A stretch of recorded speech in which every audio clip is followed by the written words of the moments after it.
నీకెంత బాగుండు రాఘవో రాఘవా.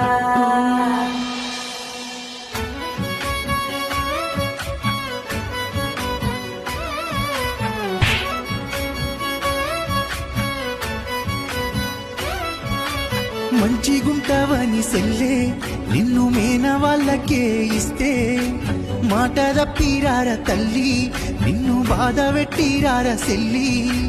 మంచిగుంటానని అన్నా నన్ను అయిన వాళ్ళకే ఇస్తే మాట తప్పినారే అన్నా నన్ను అరిగోస పెడుతున్నారన్నా.